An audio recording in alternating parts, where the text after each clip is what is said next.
Audiolivro. Título: O Astro Intruso e o Novo Ciclo Evolutivo da Terra. Ditado pelo Espírito Ramatiz. Psicografado por Urtan de Shida. Julho de 2004.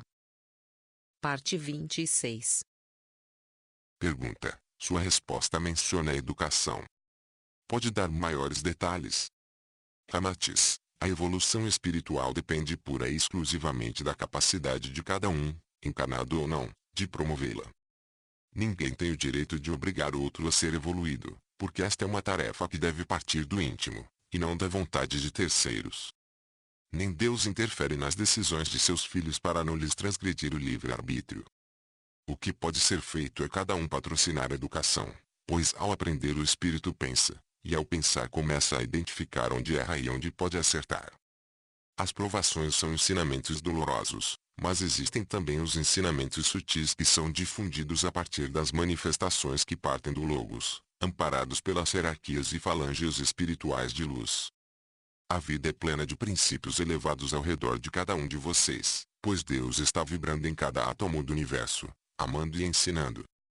O principal, no entanto, é o desejo de cada homem de estudar, de tomar a iniciativa de se compreender, de amar Deus e de entender os ensinamentos que dele partem. Pergunta: como os ensinamentos são permeados? Ramatiz: a Terra recebe, constantemente, cargas eletromagnéticas, que partem principalmente do polo magnético, as quais são transmitidas para o planeta em ondas sucessivas sem interrupção. Essa é uma das principais formas de despertar o conhecimento no ser humano, através de sua percepção quanto às informações existentes nessas transmissões, que também são denominadas de manifestações do Logos. Pergunta: pode ser mais claro quanto à associação entre eletromagnetismo e aprendizado? Ramatiz: a força criadora da mente se processa pela difusão dos átomos psíquicos. E o grande condutor da criação é o FOAT, cuja propagação eletromagnética é onipresente no universo. Através do FOAT circula todo o conhecimento que é infinito, disponibilizado pelos átomos, o qual permanece à disposição de cada ser inteligente para a gradual absorção, pelo estudo e pela meditação. Em outras palavras, o conhecimento universal está armazenado no meio atômico. Assim, as provações sendo ensinamentos divinos, não castigos, são manifestadas no astro intruso, por exemplo, conforme as necessidades evolutivas de cada um que ali reencarna. E os elétrons, que se movimentam para a esquerda no sentido anti-horário, contêm o histórico sobre cada espírito, seu passado ou ações realizadas, possibilitando além das informações sobre os karmas a serem resgatados, a base de conhecimento para que cada um entenda o porquê das provas que passa. E tudo isso se manifesta na memória do espírito, em sua mente pela ação dos átomos psíquicos, o que facilita o patrocínio da própria evolução, na construção de um espírito que utilize adequadamente o conhecimento pela sabedoria. Isto demonstra, ainda, que mesmo em ambientes altamente negativos, como o do astro intruso, Deus está presente, oferecendo-se como forma de conhecimento fundamentado no amor. Pergunta: essa é uma evidência mais do que clara de que Deus não renega a seus filhos à própria sorte. Ramatiz: queiram ou não, ele sempre está presente, mesmo nos umbrais mais inferiores, amando seus filhos que ali estão e dando-lhes a chance de aprender pela reforma íntima, que começa pelo autoconhecimento e se estende pela compreensão sobre as consequências dos atos praticados. E o eletromagnetismo do FOAT é o veículo que dinamiza o aprendizado, permitindo ao espírito a possibilidade de acessar o conhecimento adquirido, traduzido na vida material como conquistas passadas e futuras. Pergunta: voltando à questão dos elétrons, poderia nos dar maiores informações? Ramatiz: os elétrons movem-se no sentido anti-horário, na direção do passado, constituindo-se em verdadeiros arquivos que armazenam os fatos acontecidos. Através dos elétrons estão registrados nos átomos psíquicos de cada espírito todas as suas existências, experiências vividas, provações e ensinamentos. Quando a totalidade desses valores é assimilada na prática, é guardada em um número cada vez mais reduzido de elétrons, pois o espírito integra à sua constituição mental toda essa gama de experiências e de conhecimento. O passado tende a se fortalecer nele de forma unimbase gnóstica, agregando-se e confundindo-se com o seu campo existencial.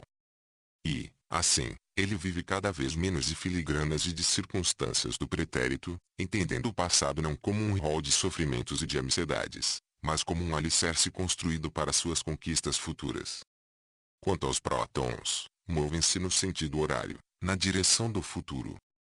Na verdade, guardam as informações do futuro em ambientes materiais sujeitos ao tempo, ou conhecimento não percebido em planos espirituais atemporais. Armazenam o conhecimento universal existente, mas ainda não alcançado.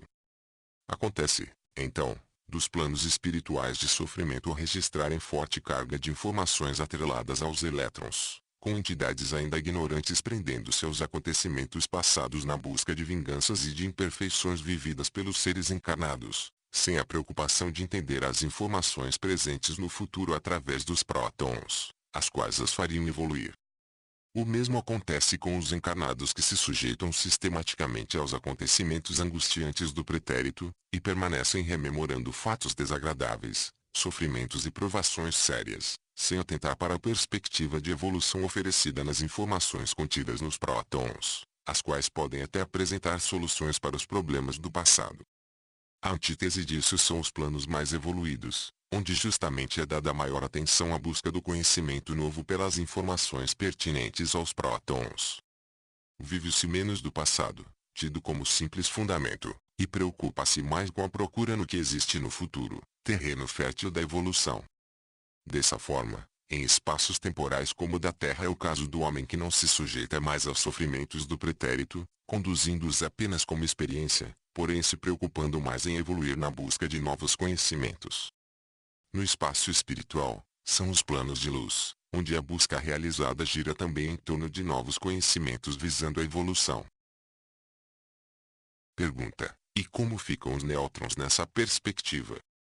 Ramatiz: na fractuosidade do espaço-tempo os elétrons tendem a absorver matéria, enquanto os prótons se propagam na direção da amplitude espiritual, o campo divino do conhecimento infinito e, quanto maior o conhecimento adquirido nessa esfera, maior a espiritualidade e menor a influência da matéria. Quanto aos nêutrons, ao invés de me referir a eles prefiro falar do núcleo. Vamos entendê-lo como o presente, em que a química do espírito registra as suas escolhas entre progresso e estagnação, organizando assim a carga de elétrons e de prótons que constituem seus átomos psíquicos, e que constroem o conhecimento.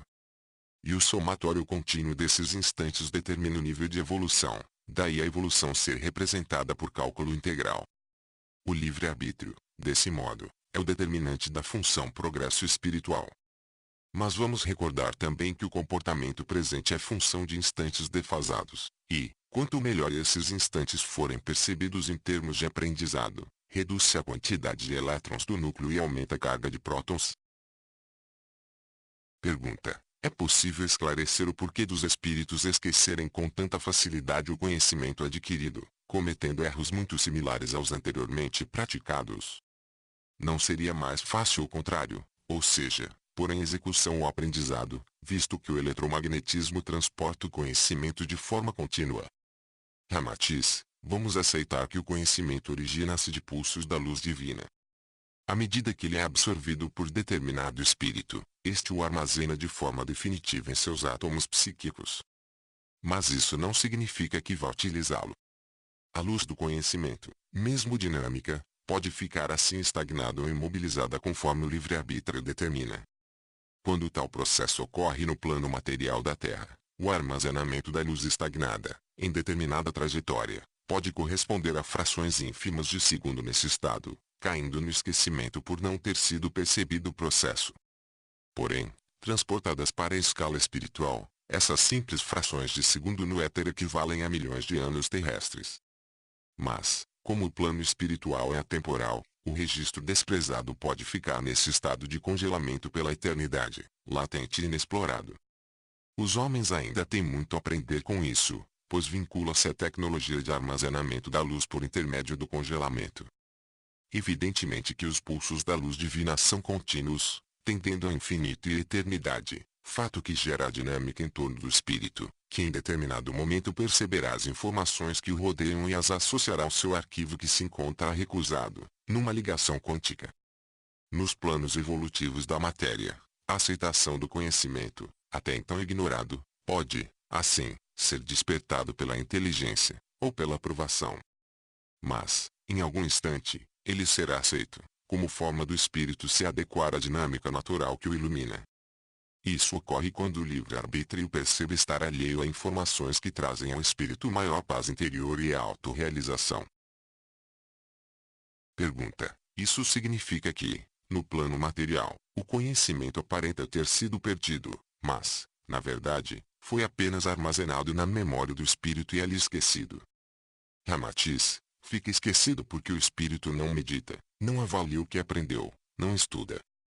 A não utilização desse conhecimento adquirido revela-se como não assimilação, gerando atos inconsequentes, aumentando consideravelmente o risco de provações, porque o conhecimento não deixou de existir, apenas foi armazenado e esquecido pelo espírito, despreocupado com a própria evolução. Continua na parte 27.